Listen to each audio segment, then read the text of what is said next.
Então, queridos amigos, que o Mestre Jesus nos envolva na sua paz, na sua luz, na sua bondade.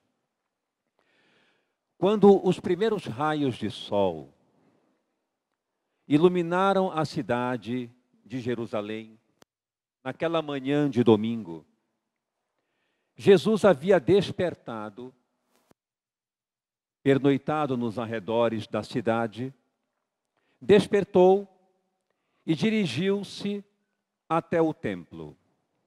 Ali, naquela manhã, ele faria o comentário das Escrituras Sagradas diante do povo. Ao chegar, tomou das Escrituras, abriu em uma página de Isaías e começou a ler. E em seguida, fazer os comentários e avaliações e interpretações habituais acerca do que estava escrito. Durante a sua explanação, ocorreu um burburinho na saída a noroeste do templo, na chamada Porta Nicanor. Naquela saída, o povo começou a empalidecer, a ficar assustado, porque os ruídos aumentaram, os gritos eram ensurdecedores, e todos se dirigiram para aquela saída a fim de verificar o que estava acontecendo. Jesus, naturalmente, interrompeu a sua explanação e dirigiu-se ao local. Testemunhou ali uma mulher estirada ao chão, já lanhada, machucada, com alguns filetes de sangue na face, os cabelos desgrenhados, em volta a multidão completamente angustiada, irritada, nervosa, com pedras na mão. Os fariseus se aproximaram de Jesus e lhe disseram: Mestre, esta mulher foi flagrada em adultério. Moisés nos adverte para apedrejar as mulheres que cometem tal delito. Que dizes a respeito? Ora, naturalmente, era uma grande artimanha que havia sido perpetrada para que ele caísse nos próprios enganos. Porque se ele dissesse para não apedrejar, iria contra Moisés. Se dissesse para apedrejar, iria contra tudo aquilo que havia pregado até então. Estava numa encruzilhada. Sabe o que era, paciente, ficou em silêncio e abaixou-se. E começou a escrever na areia. Ali, as pessoas ficaram estupefatas. O que ele estava fazendo? Que algo estranho. Escrever na areia. Até hoje, na realidade, não se sabe muito bem o que ele escreveu ali. Porque certamente os ventos levaram. Mas do ponto de vista psicológico é possível compreender um pouco o que aconteceu. Observem que, quando queremos acalmar os ânimos das pessoas mais irritadiças, mais tensas, fazemos alguma coisa meio inusitada ou desfocamos daquela situação perturbadora para algo mais ameno ou para algo incomum, diferente. E isso faz com que tenhamos mais calma, mais equilíbrio. Então a impressão que eu tenho é que ele propriamente nada escreveu de concreto. A impressão que eu tenho é que, no momento em que ele escreveu na areia, abaixando-se, aquela mulher saiu de foco e as pessoas começaram a atentar para o que ele estava fazendo. Será que ele estava escrevendo na areia? Então isso acontece quando queremos desviar da atenção de algo prejudicial, danoso, para alguma outra situação mais amena, mais tranquila. É quando dizemos, por exemplo, para o nosso cônjuge, ou para algum amigo, ou para o pai, para a mãe, para uma situação familiar, diante de uma situação mais tensa, dizemos: vamos conversar um pouco mais tarde? Vamos tomar um copo com água, ligar a TV, ouvir uma música. Voltamos a falar mais tarde sobre isso. Então, desfocamos daquela situação crítica para algo mais ameno. E quando voltamos a falar, entramos em um clima de maior equilíbrio, com maior capacidade de decisão. Então, aquela mulher ficou ali, à margem, já relativamente esquecida, e ele se tornou o foco da situação. Levantou-se em seguida e perguntou que para aquele que não tivesse pecado, que atirasse a primeira pedra. Levantou esse questionamento interno para as pessoas. Você não deve nada? Você não tem culpa de absolutamente nada? Você não comete falhas quaisquer? Então lance a pedra. Naturalmente, ninguém lançou. Foram deixando as pedras ali, pelo chão, e como conta a narrativa neotestamentária, dali foram saindo os mais velhos, e em seguida os mais novos, ficando apenas ele e a mulher. E ali há um encontro memorável. Ele olha para a mulher, prantos, envergonhada de si própria, e pergunta: onde estão os teus acusadores? Eles te condenaram? Ela responde, quase balbuciando: não, Senhor. Então nem eu te condeno. Vai e não peques mais. Fez uma prescrição por excelência. Vai em estado de liberdade e não peques mais, em estado de responsabilidade. É nisso que se concentra a estrutura humana. De um lado, a responsabilidade, de outro lado, a liberdade. É isso que nos faz humanos. Todos nós, quando nos tornamos propriamente humanos, quando é que se dá isso? Quando adquirimos a percepção de nós mesmos e do mundo à nossa volta. Quando a vida começa a ter sentido, a ter valor. Quando temos um direcionamento vital. Nesse momento, nos tornamos humanos. E a grande referência do ponto crucial onde nos tornamos humanos é no simbolismo ou no mito bíblico de Adão e Eva. Quando Eva então toma da maçã, daquela árvore proibida, que estava no meio do jardim, ou seja, separando as polaridades do bem e do mal. É uma metáfora. Sabemos que Adão e Eva em si, como casal, não existiu. É uma metáfora, é uma parábola, como propunha Jesus também nos seus ensinamentos. O mito é uma metáfora para dizer que aquela árvore totalmente repleta de frutos, dotada do conhecimento do bem e do mal, estava no meio do jardim. De um lado o bem, de um lado o mal. No momento em que estivéssemos no meio, comendo daquele fruto, ingeriríamos tal conhecimento do bem e do mal. A partir daí, sairíamos completamente do paraíso. Sairíamos completamente da ilusão e da ignorância. Porque ser ignorante é estar no paraíso.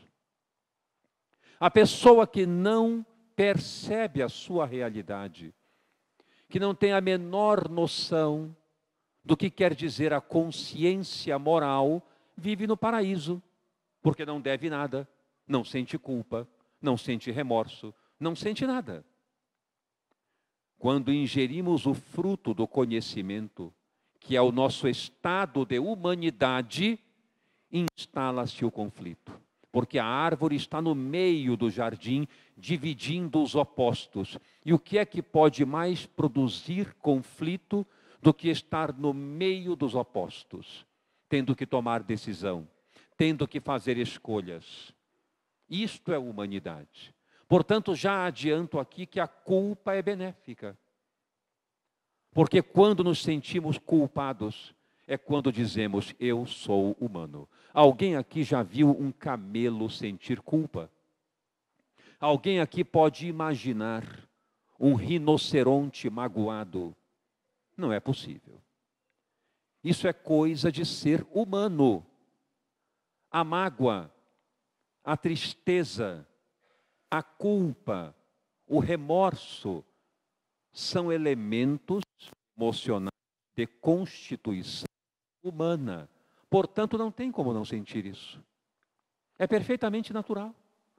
Porque só nós, seres humanos, podemos sentir isso. E por que sentimos isso? Porque adquirimos o contexto da humanidade. Esse contexto de humanidade é, instalamos em nós uma estrutura altamente necessária para o desenvolvimento humano e que Freud denominou de ego. O ego fica exatamente como a árvore, entre os opostos. Quando nos tornamos humanos e constituímos o eu ou o ego, ficamos ali entrincheirados entre duas polaridades. Aquilo que queremos fazer e aquilo que devemos fazer. Nesse momento, instala-se um grave conflito. E ninguém pode evoluir sem experimentar conflito, sem tombar, sem cair, sem desanimar, sem se reerguer. Ninguém pode crescer sem isso. Se quisermos viver em brancas nuvens, melhor logo ficar pulverizado e desaparecer, porque não existe. Isso é impossível. Então, aquilo que queremos, nem sempre devemos fazer. E aquilo que devemos fazer, nem sempre queremos fazer. Esse estado de conflito é o estado humano. E o que é que o ego faz para minimizar esse estado de conflito, de tormento, de angústia que todos nós temos em maior ou menor grau? Se defende. Ele tenta fazer tudo para evitar o sofrimento e experimentar o prazer. Ele faz tudo para ter satisfação e, ao mesmo tempo, não sofrer. Com isso, o primeiro aspecto da sua defesa é criticar o outro e ser ameno consigo. Porque no momento em que ele critica o outro, ele se sente em estado de prazer para se eximir daquilo que o outro é capaz de praticar, mas ele não. O que é um grande engano. Porque toda vez que nós julgamos o outro, estamos falando de nós, não do outro. Freud dizia, quando Pedro fala de Paulo, sei mais de Pedro do que de Paulo. E é uma grande verdade. Jesus propôs essa teoria 21 séculos atrás, quando disse, não julgueis para não serdes julgados. Temos a impressão que esta frase quer dizer, se eu julgo o meu semelhante, Deus também vai me julgar. Não é isso. Esse não é o sentido. É uma relação de si para consigo apenas. Jesus quis dizer, não julgue, porque se você julgar, estará falando de si próprio. Quando eu digo para alguém assim, quer saber? Você é uma pessoa muito chata. Eu também sou. E não estou sabendo perceber isso. Como é que eu posso saber se ele é chato se eu não experimento isso? Eu posso falar do que eu não conheço? Eu posso comentar sobre algo que nunca experimentei? Se uma pessoa olha para mim e diz assim, você é um mentecapto. Eu digo, meu Deus, que palavra é essa? Não fico nem irritado, nem satisfeito. Não sei o que é. Vou para o dicionário e vejo a aberração que é a palavra. Aí eu passo a me irritar. Enquanto eu não sei o que é, não me irrito. Porque eu só posso julgar algo que está em mim. Quando eu me escandalizo com alguma coisa, é porque esta coisa vive em mim de alguma forma. Quando, naquele momento que Jesus propõe, ai daquele por quem vem o escândalo, ou seja, o delito, o erro. Existem dois tipos de escândalo. Aquele que escandaliza e aquele que se escandaliza do escândalo do outro. Esse último é pior. Se tivermos que optar, melhor fazer bobagem do que criticar a bobagem do outro. Porque aquele que critica a bobagem do outro, no fundo, está louco para experimentar a bobagem. Porém, o superego, que é aquela censura que Freud analisa muito bem, não permite que digamos alguma coisa, ou que façamos alguma coisa que no ímpeto interno nos impulsiona para fazer. Então evitamos. Entretanto, lá dentro existe aquela ebulição para tal realização. Então, quando julgamos, denunciamo-nos ou somos julgados. Ele estava correto. É exatamente isso. Se eu disser aqui para vocês, por exemplo, eu sou de Belém do Pará, minha terra natal. Lá existe uma fruta chamada murici. Talvez aqui alguém conheça, mas deve ser poucos. Se eu disser assim, qual é a textura do murici? Qual é o sabor? Como ele é? Ninguém vai poder me responder. Por quê? Porque não experimentou. Mas se conhecerem, eu conheço. É assim, é amarelo, é azedo, é pequenininho, bem miudinha, enfim, vai saber descrever a fruta, porque experimentou. Ninguém pode julgar algo sem ter este algo em si. Portanto, Jesus propõe, não julgueis para que não sejais julgados, para que nós não nos denunciemos diante da crítica que fazemos. Quando dizemos para alguém, numa conversa, e fulano? Fulano agora está num cargo novo na empresa. Não dou um mês para que ele saia dali. Não tem capacidade para aquilo. Eu também não tenho. Essa é a grande verdade. Eu já experimentei a incapacidade ou estou experimentando. Eu já fracassei em algum ponto nesse aspecto, porque eu só posso dizer que ele não conseguirá vencer os obstáculos se eu também tombei. Caso contrário, se eu não conheço o que isso significa, não posso avaliar. Então, o ego sempre se defende, desconhecendo que fala de si mesmo. Então Jesus, numa larga sabedoria, propõe as diretrizes da felicidade e da paz, que significa: perdoai aqueles que vos ofendem e caluniam. Amai os vossos inimigos. Isso é muito difícil. Eu também ainda não sei fazer. Estou me esforçando para aprender, como vocês. Porém, em teoria, uma vez que começamos sempre pela teoria, para introduzir o conceito em nós, a fim de aplicá-lo, faz todo sentido. Amar os inimigos parece paradoxal, mas tem um grande sentido. Porque Jesus diz: se amardes apenas aqueles que vos amam, que mérito tereis? E se saudardes somente aos vossos irmãos, que fazeis demais? E não é que ele tem razão? Eu chego em casa, meu cachorro abana o rabo, salta e me lambe. Se eu levo uma visita, ele rosna e tenta morder. Um cão ama os amigos e odeia os inimigos. Mas eu não sou um cão. Eu já ultrapassei esta fase. Eu estou na diligência humana, onde a diligência humana recomenda: eu sou livre para fazer aquilo que a minha consciência moral determina, independente do que o outro faça, do que o outro me dê.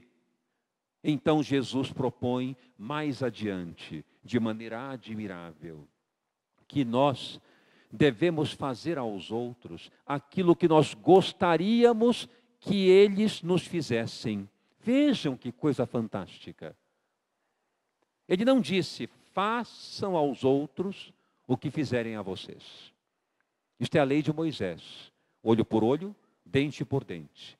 Então Jesus propõe: olho por olho, dente por dente é o que vós tendes escutado. Eu, porém, vos digo. Ou seja, mudou. Porque naquele momento aquilo era necessário para conter a imaturidade daquele povo. Mas agora não mais. Nós evoluímos, nós melhoramos, nós crescemos, nós adquirimos uma consciência muito mais ampla e podemos então ser humanos. E para sermos humanos temos que ser livres. A pessoa algemada, ela não é humana. Ela pode ser na sua compleição estrutural, mas do ponto de vista espiritual, ela renuncia à sua humanidade. Quando ela diz: só dou se você me der, só faço se você fizer. Você não lembrou de mim, também não lembro. Isto não é ser humano. Isto é estar algemado às decisões alheias. E Jesus propõe uma doutrina de liberdade, onde nós amamos quem não nos ama, porque o problema de quem não nos ama é dele, não é nosso. O problema é nosso quando nós temos ódio, quando nós não desculpamos, quando nós temos aversão, aí o problema é nosso. Mas quando não temos, se a pessoa tem, o problema é dela. Então eu sou livre para experimentar o prazer espiritual de amar, de culpar, de compreender, de tolerar, por mais que não façam isso comigo. Porque se não fazem, o problema não é meu. Cada um de nós é um ser singular, individual. Entramos neste mundo sozinhos e sairemos sozinhos. Ninguém na hora da nossa morte vai dizer: eu quero ficar ali no caixão com você, me solta, eu quero ir para lá com ele, com ela. Ninguém vai fazer isso. Ninguém quer morrer conosco, porque nós somos livres, cada um de nós tem um segmento a cumprir. Portanto, liberdade é o primeiro passo, ou talvez a equação existencial que determina o poder do perdão. Perdoar é um estado de liberdade. É importante começarmos a guardar estes conceitos. Perdoar é um estado de liberdade. A pessoa que perdoa, ela não perdoa o outro. Nós temos um grande equívoco em analisar o perdão como desculpar o outro. Nós dizemos isso corriqueiramente. Eu desculpei fulano pelo que ele me fez. Perfeitamente compreensível, porque assim nós compreendemos o que significa aquela situação. Mas perdoar não é isso. Perdoar é um ato interior, que se transforma em um estado natural de viver. Ou seja, eu determino por liberdade individual que nada me fará paralisar a marcha na direção do que tenho a cumprir. Isto é perdão. Perdoar é nada me abaterá a ponto de eu paralisar a minha marcha, a minha alegria, o meu bem-estar, o meu desenvolvimento, o meu trabalho, o meu estudo, as minhas metas. Nada vai me paralisar nessa direção. Então eu perdoo as coisas, perdoo aquelas situações que me incomodam e também aprendo a me perdoar dos meus próprios enganos, tendendo a não cometê-los mais. Esse é o estado de perdão real. Portanto, o perdão real é um diálogo interno, não é um diálogo com o outro. É comigo. Alguém me fere, por exemplo, de alguma forma, me ofende, me engana, trapaceia. É claro que isso é doloroso. É claro que isso traz um grande desconforto, é lógico. Porém, não deve ter a força capaz de paralisar a minha marcha, o meu desenvolvimento, as minhas metas, minhas conquistas, meu crescimento espiritual. Porque muitas vezes é o que acontece. Na maioria das vezes, a mágoa é a grande paralisia do estado individual. Magoar-se é algo terrível, porque traz consequências altamente deletérias para o nosso organismo. Magoar-se, querer vingança, ficar com aquela pessoa, com aquela situação, com aquela circunstância, ruminando na cabeça 24 horas por dia. Não há nada mais deletério, nocivo do que isso. Ninguém sente sem pensar. Observem este raciocínio. Ninguém é capaz de sentir sem apreender alguma coisa. Lembrem-se do mentecapto. Você é um mentecapto, não sei o que é, não senti nada. Vou lá no dicionário e vejo que está me chamando de louco. Aí eu me irrito. Porque eu apreendi, ou seja, eu tive uma percepção mental, uma interpretação do que isso significa. Então eu me irritei. Só aí eu me irritei. Então ninguém sente sem pensar. Isto significa que o ato de pensar, e quando eu digo pensar, não é ficar pensando em alguma coisa, é de interpretar, conceber algo. Quando isso é negativo, traz graves consequências para o organismo. Então, perdoar é terapêutico, é saudável. Além de ser um ato humano, de liberdade, como dissemos há pouco, acrescento que perdoar tem efeito terapêutico, produz saúde.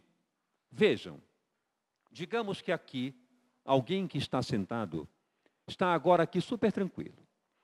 Ninguém aqui talvez esteja sentindo um eventual mal-estar, digamos, palpitação, aflição.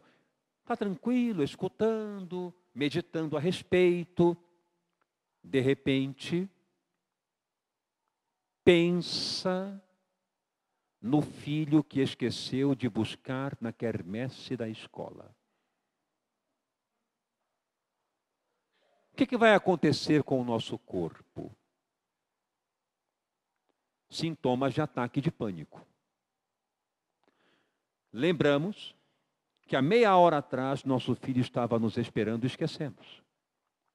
O que vamos sentir? Palpitação, transpiração, tremor, sufocação, batedeira no peito, aquela angústia, um calor, um frio, um desespero, uma sensação de desmaio, vou morrer aqui. Até pensarmos nisso, não estávamos sentindo nada. Estávamos muito bem. Estamos aqui assistindo a palestra normalmente e esquecemos de que deveríamos ter entregue uma carta importantíssima hoje à tarde antes de estarmos aqui. Só lembramos no meio da palestra. Pensamos na carta. O que acontecerá conosco? A mesma coisa.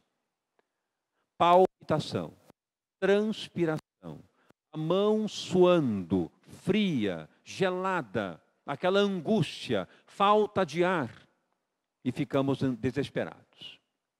Ora, o que acontece quando nós tomamos um analgésico? Estamos com dor de cabeça e tomamos um analgésico. O analgésico vai lá no cérebro, em receptores específicos da dor e competem com aquela sinalização da dor. Eles vencem aquela emissão de sinal para a percepção da dor e a dor some. Ou seja, há um efeito fisiológico quando tomamos um analgésico. Quando pensamos em algo que nos assusta, temos palpitação, transpiração, cólica, dor no peito, falta de ar, a musculatura começa a acelerar, a respiração também. Não é um efeito fisiológico, parece com tomar remédio? Então o pensamento é algo material. O pensamento também acopla em receptores específicos para produzir isso. Como é que eu vou ter batedeira no peito? Como é que eu vou suar sem que haja algum efeito biológico num comando cerebral? Então o pensamento é matéria. Cai na corrente sanguínea. Para nos receptores cerebrais. Ativa as glândulas que me fazem transpirar. Ele é alguma coisa biológica. Agora imagine uma pessoa 20 anos magoada com alguém, desejando a ela o pior, pensando nela dia e noite e não fazendo mais nada a não ser isso. É daí que sobrevêm os cânceres, as infecções permanentes, os reumatismos constantes, as dores inexplicáveis. É daí que vêm inúmeras moléstias que atingem o nosso organismo ou o nosso psiquismo, pelo fato de que o espírito em si não se desloca daquele morbo perturbador. Então, perdoar é terapêutico, previne doenças, traz leveza, traz bem-estar. Temos muitos equívocos em relação ao perdão. Perdoar não beneficia aquela pessoa que recebe o perdão, beneficia aquele que perdoa. Porque aquele que recebe o perdão, ou seja, aquele que fica livre, aquele a quem deixamos livre para seguir o seu caminho, continua com o débito. Ele continua com a culpa. A culpa não pode ser removida por outra pessoa. Cometemos um grave delito em relação a alguém. Nos sentimos culpados por isso. E a pessoa nos diz: eu desculpo você, não se preocupe com isso, já passou, estamos bem, está tudo tranquilo. Não está. A convivência pode voltar a um estado normal, mas a culpa não passa sem que haja a reparação de alguma forma. Não basta desculpar. É preciso reparar. Daí a lei da reencarnação ser inigualável, indiscutível. Caso contrário, a culpa seria eterna. Seria um desespero permanente. Então, o beneficiado é quem perdoa.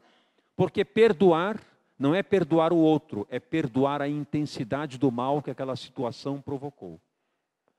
É quando então dizemos: eu não permitirei que isto tome conta de mim. Eu me liberto disso.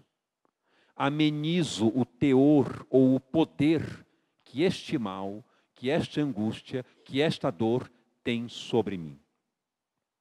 E deixamos a pessoa em paz, com a sua própria consciência para caminhar, corrigindo-se ao longo do tempo, porque ele também é filho de Deus, como a mulher adúltera também. Jesus a libera, vai, olha só, liberdade para todos.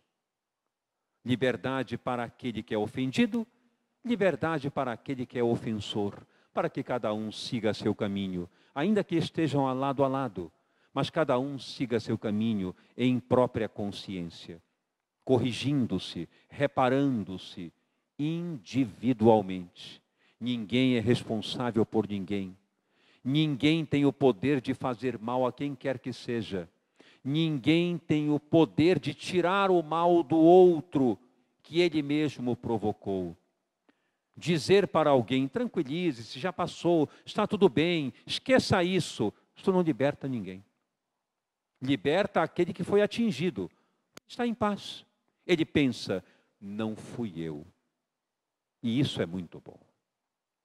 A pessoa atraída pelo cônjuge, por exemplo, costumamos dizer que esta pessoa é tonta, é tola, é cega, é incauta, não percebe as coisas, é boba. E o outro é o quê? Esperto. Quer dizer que não ter culpa é ser bobo. Ser íntegro é ser tolo. Estar em paz é ser tonto. Desde quando isso é real? Aquele que comete o delito, o engano, a agressão contra o seu cônjuge, contra o seu amigo, contra o seu irmão, seu parente, aquele que faz isso deve responder perante a lei de Deus. Por quê? Porque a vida é tão generosa quão implacável. Quem fere pela espada será ferido. Isso não quer dizer que quem trai será traído, não se trata disso. Porque isto vai contra a misericórdia de Deus. Deus não quer a morte do pecador, mas do pecado. Então ele não sabe: você traiu, pois agora vai sofrer. Não, isso aí é a lei de Moisés. Esta mensagem de Jesus quer dizer: ninguém se isenta do mal que praticou. Não tem jeito. Enquanto não reparar, enquanto não se corrigir, enquanto não se redimir perante as leis de Deus, transformando em bem o que fez em mal, não tem paz. Portanto, o perdão não é para o outro, é para nós ficarmos livres, tranquilos, conscientes de nossa integridade. Isto é que é perdoar. E olhamos para o outro como alguém que é aprendiz, ou que está doente, se a situação for muito grave. É alguém enfermo psicologicamente, porque vamos interagir com ele na mesma situação. 2 garotos de escola estão discutindo, um deles bate no rosto do outro. O segundo, que recebeu o golpe, devolve-o. E o inspetor só vê o segundo batendo. e diz para ele: por que você bateu no seu colega? Ele responde: porque ele me bateu primeiro. Isso não é liberdade. Isto é estar algemado à ação do outro. O que você fizer, eu faço com você. Então eu sou marionete daquela pessoa. A resposta correta é: não importa o que você me faça, eu caminharei com retidão. Isto é liberdade espiritual, integridade de espírito. E não há nada mais pacífico, mais feliz, mais alegre do que viver assim. Perdoar não significa esquecer o fato. Nos enganamos quanto a isso. Nós dizemos assim: fulano me magoou uma certa vez, mas eu já esqueci, acabou de lembrar. Quando comentamos: e fulano? Ah, fulano está bem. E aquela situação? Ah, já passou, não, nem lembro mais disso, acabou de comentar. Não dá para esquecer o fato. Esquecer o fato, o nome disso é Alzheimer. Alzheimer. Ninguém esquece o fato. A pessoa diz: esqueça essa situação. Como, meu Deus? Só se fizer uma lobotomia, tirar um lobo do cérebro, esquecer.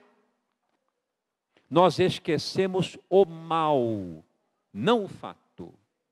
O fato tem que ficar gravado para a nossa experiência. Como é que eu vou estudar alguma coisa e esquecer em seguida aquilo que eu aprendi? Não. Eu vou esquecer o mal. Eu não vou interpretar aquilo como um grande mal. Vou interpretar como uma experiência pela qual tive que passar, mas que não foi capaz de paralisar a minha marcha. Nós temos esse direito de não deixar que nada nos paralise a marcha. Esse é que, na verdade, é o grande esquecimento do mal. E a partir do momento em que equacionamos o problema, digerimos. Um grande erro que cometemos em relação a perdoar é esquecer o mal imediatamente. Errado. Não devemos fazer isso.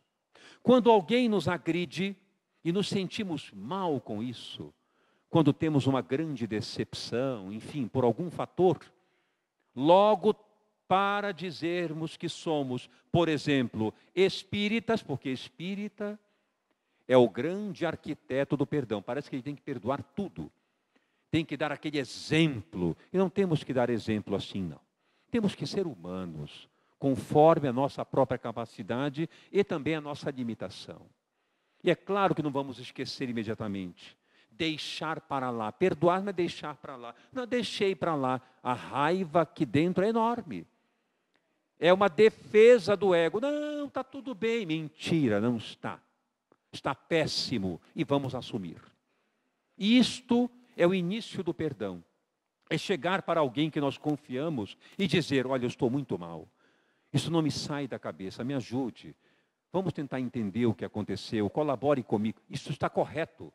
Então, perdoar, olha a palavra, perdoar, é dar. Significa falar a respeito, interagir, conversar, esgotar a situação, até mesmo com o ofensor. Porque perdoar não significa deixar para lá, nós temos o direito de reivindicar com educação e com equilíbrio. Ir lá, dizer para a pessoa: quero falar com você. Isso que você me fez eu não gostei. Me senti muito mal com isso. E eu espero que não se repita. Espero que você perceba. Olha o que você fez. Veja a situação que ficou em relação a nós. O comprometimento que isso deu. É preciso mudar essa situação. Nós temos o direito desse diálogo. Não é dizer perdoar, a pessoa comete um grave delito e nós andamos em esquema zen, sem sentir nada, completamente impassivos ali, completamente indiferentes a todo o mal. Isso não é perdão, nem é sabedoria, nem é elevação espiritual. Elevação espiritual é quando nós expressamos sentimentos de acordo com a situação. Jesus fez isso constantemente. Ele se colocou diante de Anás, o sacerdote, e Anás perguntou para ele, afinal, com muito deboche ele perguntou, tu és mesmo este filho de Deus que todos estão dizendo nas praças? Qual foi a resposta de Jesus? Sou. E tu me verás sentado à direita dele na sua glória. Imagine dizer isso. Ele se aproximava das pessoas, ficavam ardilando contra ele, tentando prejudicá-lo, e ele claramente, abertamente olhava e dizia, raça de víboras.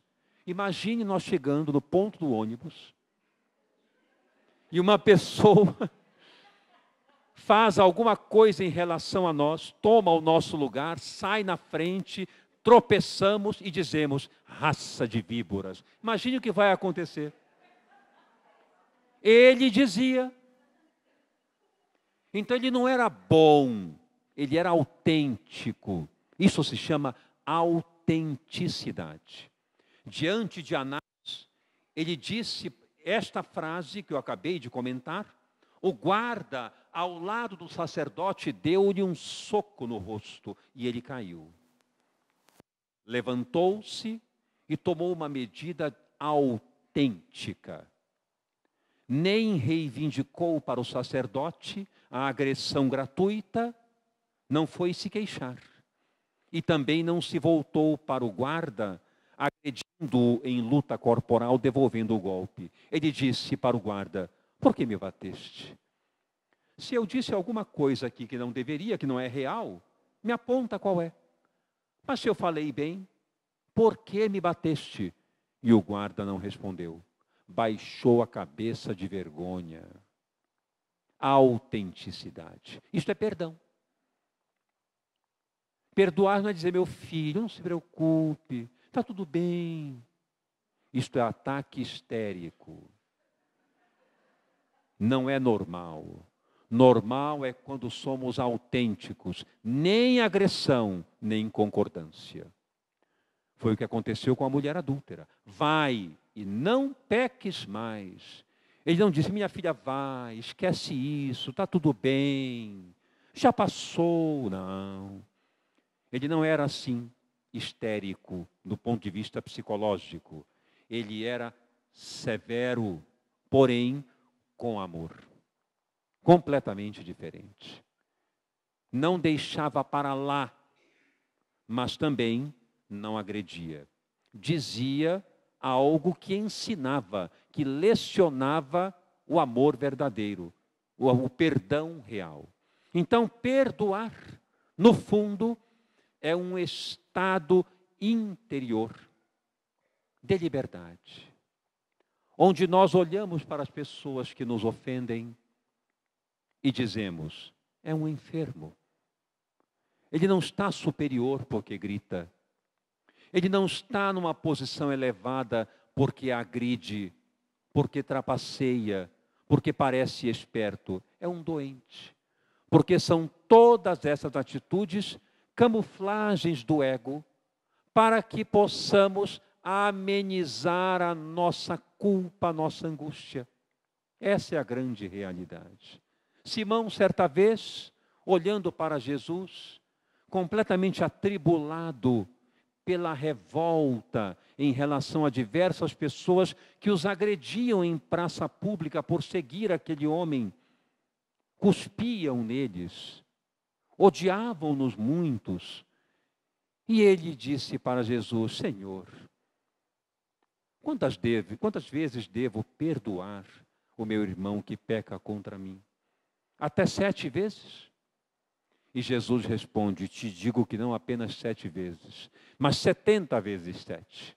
Ou seja, qual é a tradução que isso significa? O 7, nas doutrinas orientais, é um número esotérico. É uma tradução que significa indefinição. Ou seja, um valor interrogado, que não se sabe quanto é. Esse é o sentido na doutrina oriental desse número esotérico. Por isso se dizia que Maria Madalena, Maria de Magdala, era a mulher tomada por 7 demônios, ou seja, por infinitos demônios ou conflitos. Não eram obsessores, como nós costumamos dizer. Nós espíritas gostamos dessa coisa de obsessor.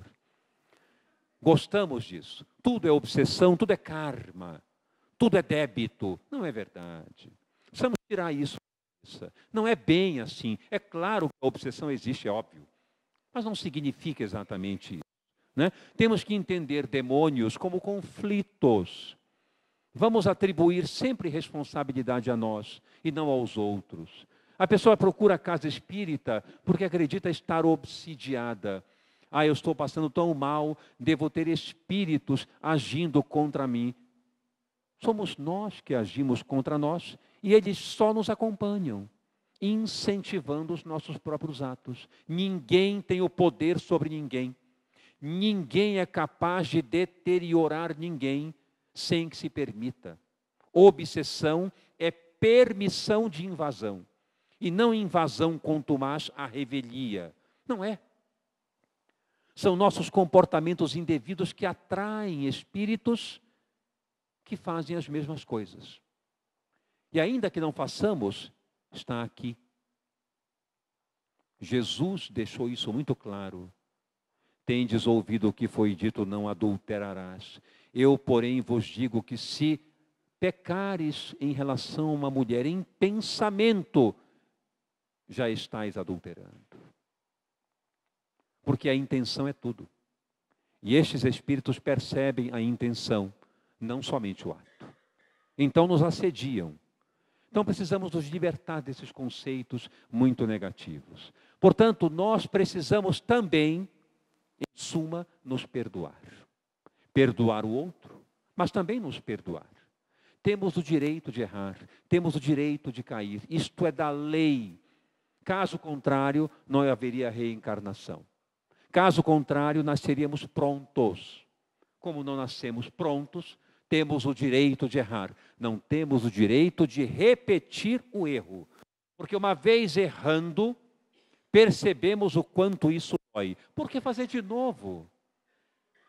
Por que repetir aquele mesmo equívoco? Não. Nós nos corrigimos, aprendemos com a lição e tomamos um novo rumo em relação àquilo. E foi o que fez Simão. Eu quero concluir deixando essa mensagem de grande incentivo para todos nós.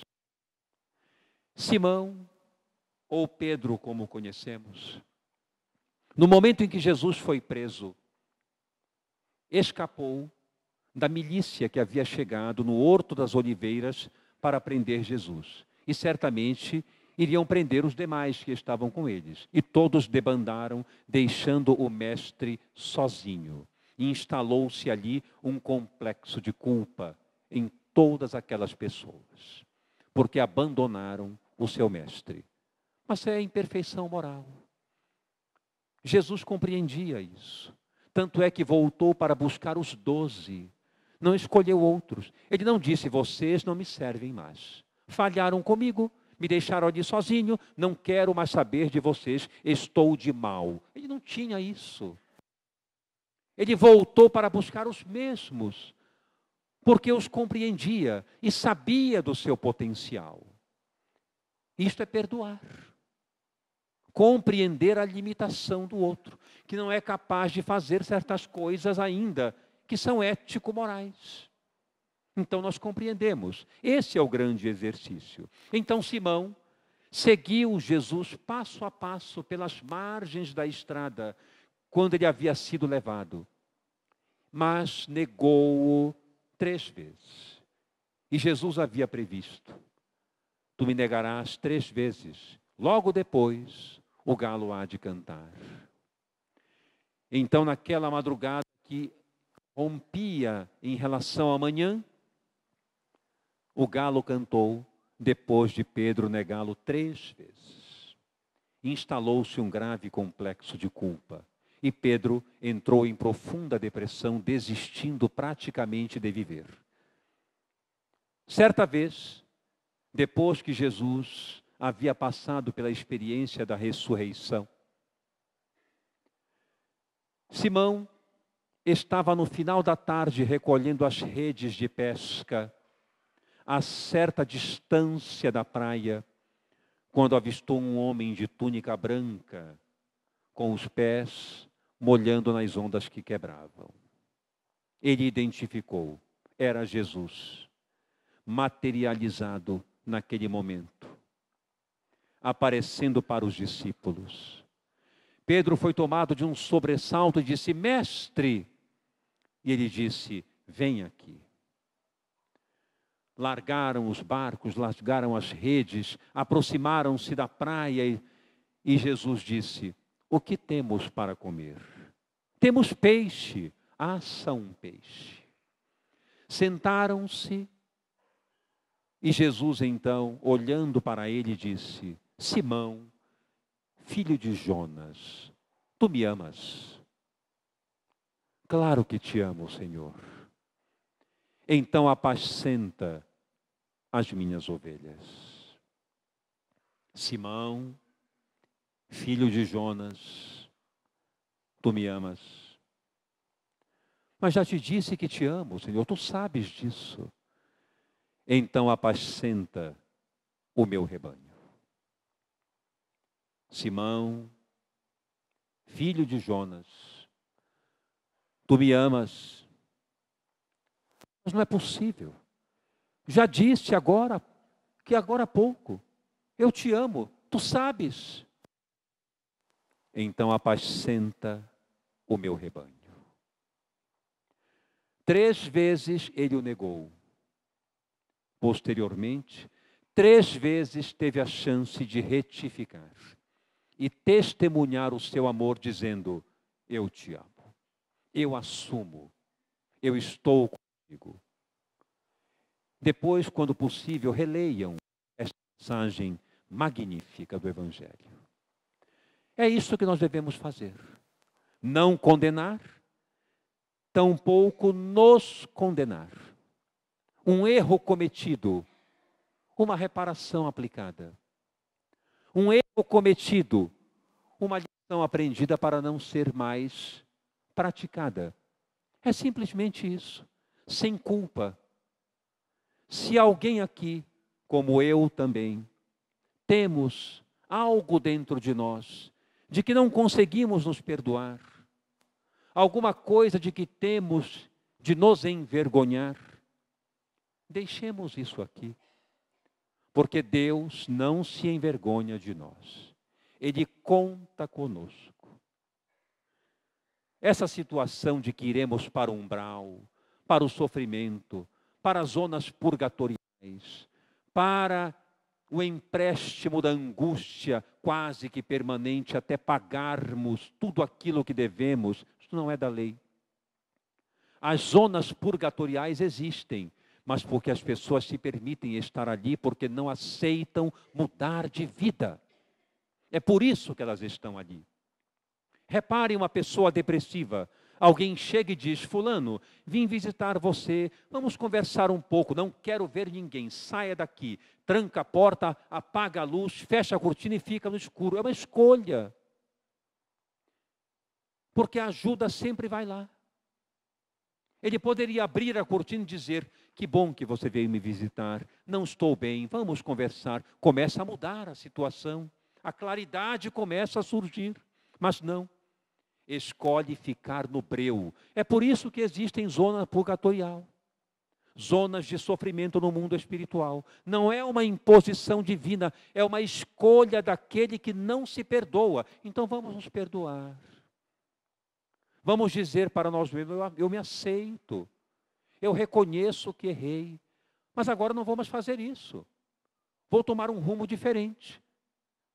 E se alguém não gostar, paciência. Eu estou agora no caminho certo, eu escolho o caminho certo. Vou corrigir o que pratiquei de mal. Vou me desculpar e reparar perante a pessoa. E se não puder perante a pessoa já partiu, está lá em Miami, está lá no exterior, na Europa, não tem mais como falar com ela, como corrigir aquela situação. Vamos fazer o bem a alguém. em nome daquela pessoa. Vamos tomar um novo rumo agindo melhor, onde estivermos e com quem estivermos. Só isso que Jesus nos pede. A culpa, embora válida e nos diga que somos humanos, não tem qualquer serventia se nos paralisar. Tem que servir para nos despertar, para que possamos dizer: agora entendi, aquilo não foi bom. Não quero mais aquilo para mim. Não repetirei aquilo, porque aquilo me faz sofrer. Eu magoo pessoas e me magoo também. Eu comprometo os outros, mas me comprometo muito mais. Então, não quero isso para mim. Andarei agora de uma forma mais correta. Pronto. Inicia-se aí a liberdade espiritual e um recomeço de paz e de alegria para aquele que decide viver em liberdade de perdão. Ou seja, eu me desculpo as pessoas, vivo em paz com todos, não concordo com o que me fazem e reivindico o que for necessário, mas não agrito ninguém, não ameaço ninguém. Eu respeito as pessoas e me respeito. Isto é perdão. Muita paz e luz a todos. Muito obrigado.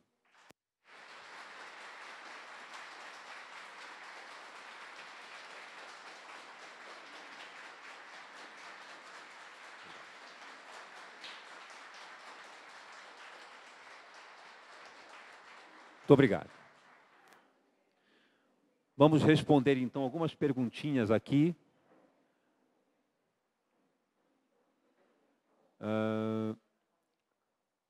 Doutor Aldeniz, o senhor já não entendi aqui que perdoar não é permitir que o outro te tire da marcha, isso. Eu comentei que perdoar não é permitir que o outro te tire da marcha. Fato recente ocorreu comigo e a pessoa tem transtorno bipolar.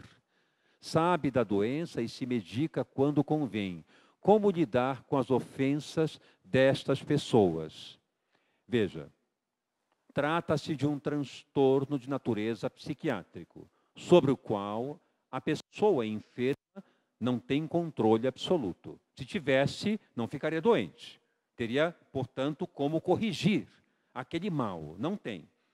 Então, é algo que ultrapassa a sua condição de posição sobre a doença. É necessário que faça um tratamento rigoroso, correto, a fim de buscar a melhora. É uma doença que tem um tratamento eficaz, um controle bastante adequado. Quando, como diz aqui, a pessoa se trata conforme convém, já entra no esquema do livre-arbítrio que ela não perde completamente. Como lidar com isso? Colocando limites, sendo enérgico quando necessário. Digo aqui que perdoar não significa se submeter permanentemente à agressão alheia. De forma alguma. A pessoa perdoa e continua sendo agredida, violentada, machucada de diversas formas, de ordem psicológica, moral, física, e diz: não é porque eu perdoo, eu entendo. Negativo. Não devemos permitir de forma alguma violência contra nós. Então, estabelecer limites, ter um diálogo franco, exigir que haja um tratamento adequado, que busque o tratamento adequado. Caso contrário, precisamos ser enérgicos em relação a isso. Devemos ter um pouco de cautela para também não nos submetermos a todo tipo de agressão, numa justificativa de que perdoamos. Não é perdão, isso é masoquismo. Portanto, é uma pessoa que necessita realmente nossa compreensão, do nosso respeito, da nossa ajuda, mas para que busque um tratamento efetivo e tome consciência de que necessita disso. Assim é que nós devemos lidar com pessoas com transtornos psiquiátricos. Por exemplo, a esquizofrenia ou a depressão. A depressão, naturalmente, não significa que a pessoa esteja ali e, por estar com o humor deteriorado, nos diga impropérios, palavrões diariamente, nos exija demais, cobre excessivamente de nós. Não, isto não é depressão. Isto aí chama-se maus tratos. Não devemos permitir tudo. Devemos auxiliar conforme as nossas forças, mas não permitir tal liberdade restrita de nos agredir constantemente, de forma alguma. Até que ponto o nosso próprio perdão não ajuda a resolver problemas que julgamos não possível de resolver e nos leva à depressão? Quando não podemos resolver algum tipo de problema em relação a alguém, é compreensível que transfiramos nossa intenção de corrigenda para outras pessoas. Isto é da lei. O bem é direcionado não importa a quem. Portanto, se não temos mais acesso àquela pessoa para melhorar a nossa situação, para termos um diálogo e repararmos aquele mal, ajudando-a de alguma forma, com sensibilidade, com respeito, façamos isso como um ato de fé diário em relação àqueles que são os nossos circunstantes, conhecidos ou desconhecidos. Isto já nos transformará em criaturas melhores e conscientes da nossa responsabilidade. Isso em relação ao outro. E em relação a nós, a mesma coisa. Por exemplo, uma mulher cometeu um aborto. Ela cometeu um grave delito. Porém, façamos uma reflexão em relação a isso. O que há para fazer a não ser mudar a situação? Existe outra coisa? Não. A pessoa, então eu vou me matar. Por exemplo, pensa em cometer o suicídio. Adianta? Não. Por quê? Porque a pessoa pega um revólver, dispara contra a cabeça, cai e levanta a seguir e vê o corpo ali. Nós não estamos condenados a morrer. Nós estamos, na verdade, condenados, entre aspas, a viver eternamente. Já pararam para pensar nisso? Não temos o direito de morrer. O corpo cessa suas funções, o espírito não. Já se deram conta disso? Não temos como escolher morrer. Às vezes eu converso com Deus assim mentalmente e digo, mas isso é muita esperteza, hein? Quer dizer que eu não posso morrer, então. Se eu quiser sumir, eu não posso. Ele não me deixa. Já pararam para avaliar isso? Então, se nós não temos escapatória, ou seja, estamos condenados a viver eternamente, onde está escrito que devemos ficar estacionados na culpa? Não tem sentido. Se a vida fosse terminar logo ali, fôssemos desaparecer, vamos chorar, ganhar comidinha na boca, maravilhoso. Mas não é assim. Nós vamos viver eternamente. O único direito que nós não temos é de ceifar a vida. Não tem jeito.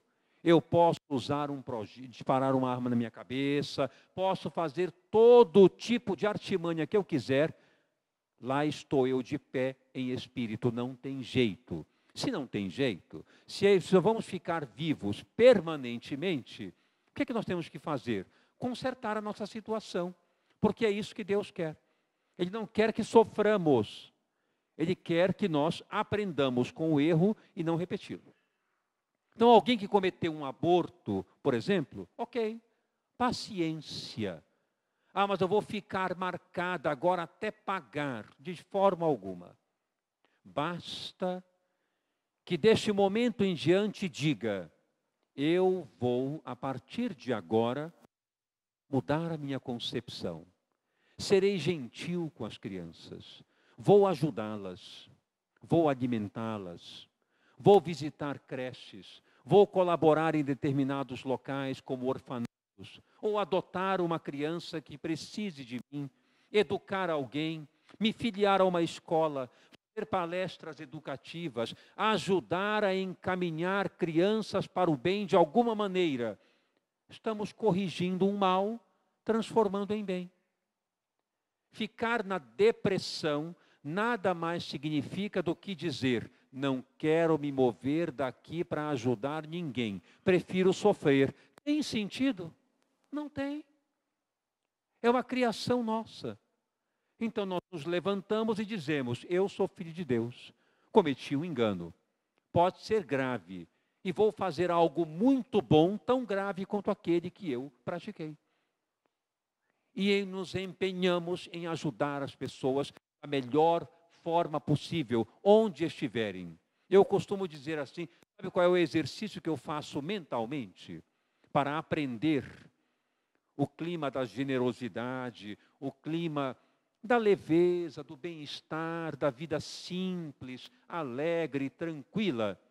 Mentalmente, eu coloco na minha cabeça que eu adoto as pessoas. Então, por exemplo, se eu vou em algum lugar, ou seja no consultório, seja na via pública, seja tomar um café, almoçar, às vezes eu fico observando as pessoas e mentalmente fico dizendo assim: puxa vida, eu adoto essas pessoas. Eu, nesse momento, emito ternura para essas pessoas. São meus irmãos, olha só.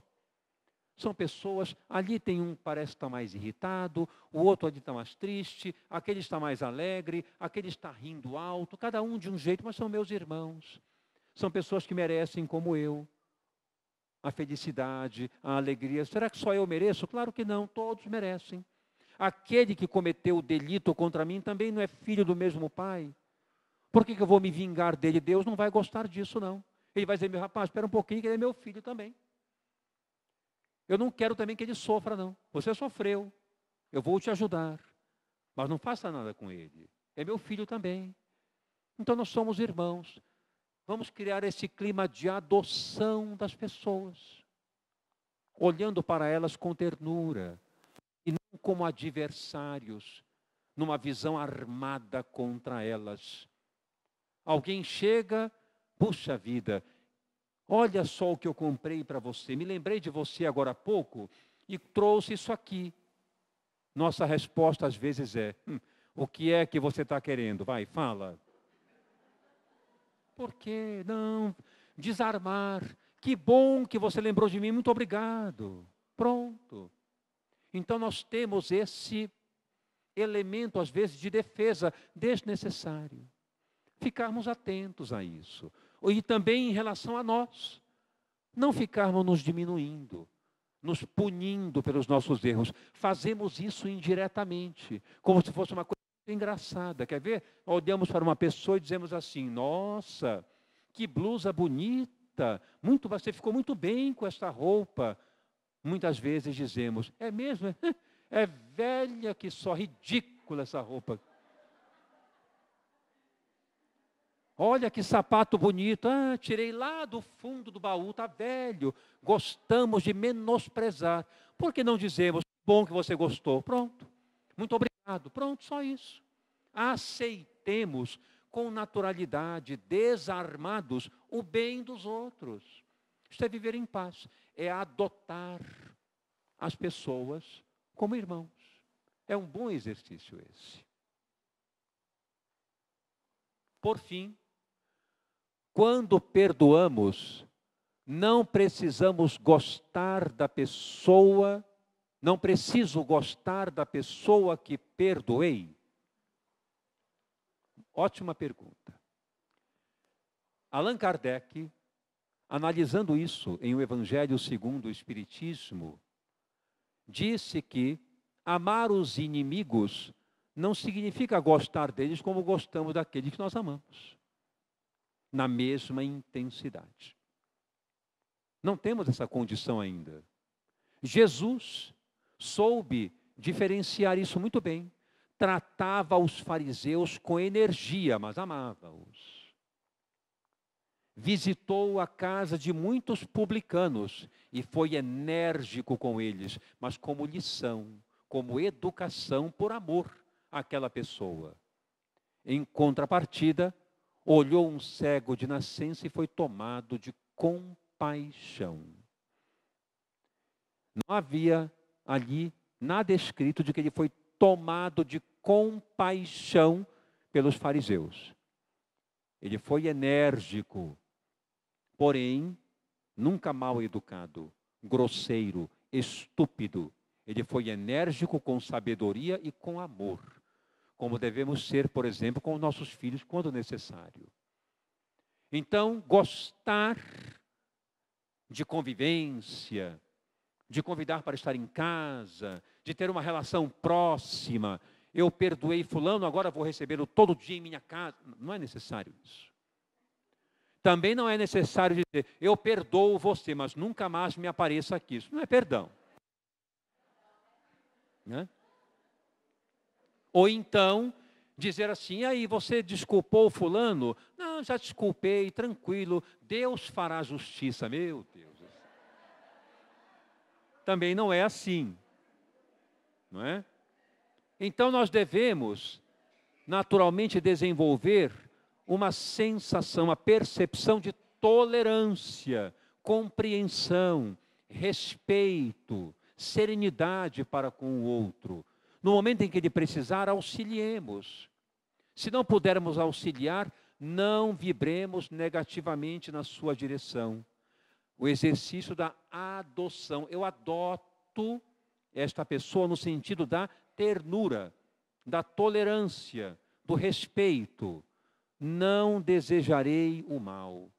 Isto é amar os inimigos ou ir a favor daquele com quem temos grave dificuldade de relacionamento. Isso é perfeitamente aceitável, normal. Ter grave dificuldade de se relacionar com alguém por falta de empatia, por falta de afinidade. Mas isso não quer dizer que não possamos desejar o melhor, que ele cresça, que ele vença, que ele progrida. Ou seja, como eu disse desde o começo, dar liberdade à pessoa para ser conforme lhe aprouver. Isto é perdão. Não precisamos morrer de amores, mas podemos respeitar, tolerar e acolher quando necessário.